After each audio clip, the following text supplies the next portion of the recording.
Uma das grandes dificuldades para quem escreve é saber se uma palavra é escrita com inicial maiúscula, minúscula, se usa o hífen ou não, e em que situações são empregadas algumas palavras. Em uma reunião recente da Academia Montes Clarense de Letras, quando do lançamento do livro da escritora Zoraide Davi, eu me referi ao professor Vanderlino Arruda como vice-presidente no exercício da presidência. A explicação eu passo agora para vocês. O vice-presidente está sempre no exercício da vice-presidência. Ele tem ali as suas funções, as suas atribuições. Quando o presidente está afastado temporariamente, como era o caso naquela sessão em que a presidente Dona Ivone Silveira estava afastada em função do luto do seu marido Olinto Silveira, estava exercendo a presidência o professor Vanderlino Arruda. Então ele era, naquele momento, o vice-presidente, temporariamente ocupando a presidência. Então, o correto é dizer vice-presidente no exercício da presidência. E não como é comum ouvirmos, inclusive por meio dos jornalistas, presidente em exercício. Toda vez que aparece o prefixo vice, é usado com hífen. Então, vice-presidente é escrito com hífen. Outra questão é que, por se tratar de um cargo, até o fim do ano de 2008, obrigatoriamente era escrito com iniciais maiúsculas, o V de vice e o P de presidente com iniciais maiúsculas. A partir de 1º de janeiro de 2009, por meio do Acordo Ortográfico da Língua Portuguesa, passou a ser opcional o emprego de inicial maiúscula para os altos cargos. Hoje, portanto, vice-presidente pode ser escrito com inicial maiúscula ou com inicial minúscula sem complicação.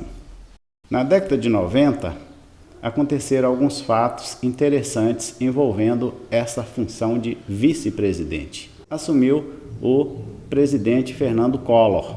Um ano e pouco após, assumiu o vice-presidente Itamar Franco, que ficou no exercício da presidência por 6 meses e após o impeachment do presidente, ele assumiu a presidência em caráter definitivo. Fora um pouquinho da língua portuguesa, mas uma questão cultural, quando um vice-presidente assume a presidência, no caso da República, o seu substituto imediato passa a ser o presidente da Câmara dos Deputados, que funciona como um segundo vice-presidente, falaríamos assim. Razão porque não se pode eleger presidente da Câmara uma pessoa que não seja brasileiro nato. Em palavras simples, brasileiros nascidos no Brasil. Não podem ser naturalizados, porque um dia ele pode vir assumir a presidência da República.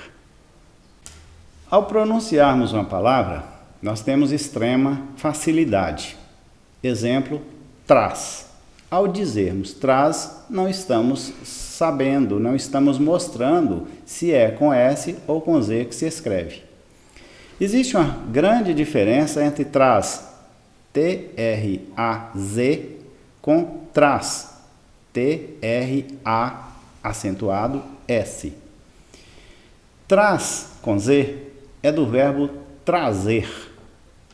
Já traz, com A acentuado e com S, é uma posição anterior.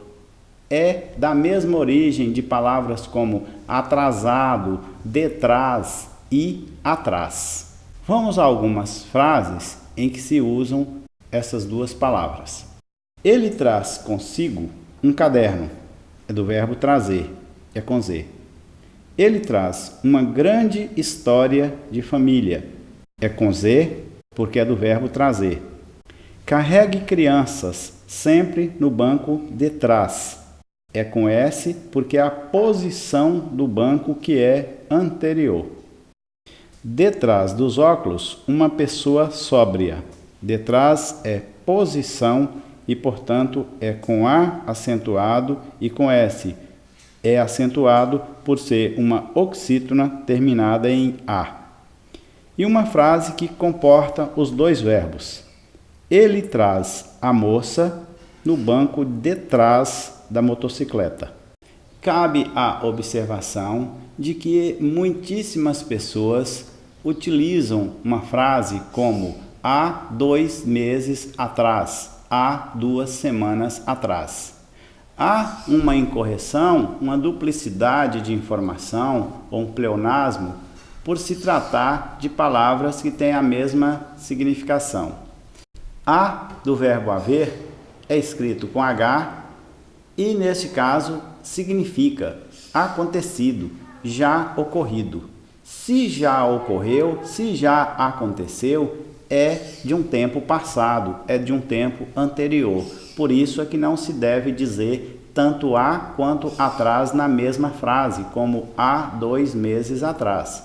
Podemos dizer há 2 meses, que já significa que é algo atrasado, passado, ou simplesmente meses atrás, semanas atrás, dias atrás. E por falar em dia, há uma grande diferença entre adiar e adiantar.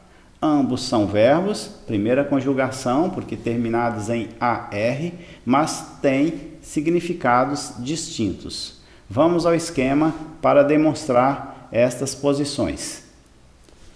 Adiar significa novo dia. Então, se nós vamos adiar um trabalho, nós vamos deixá-lo para um outro dia, ir para a frente. Adiantar significa antecipar em um dia, ou mais dias, mas seria em um dia. Em bom português, vai para um pequeno intervalo e deixa com vocês o seguinte exercício. Resolvam e na volta apresentaremos a solução. Qual é a forma correta de se escrever?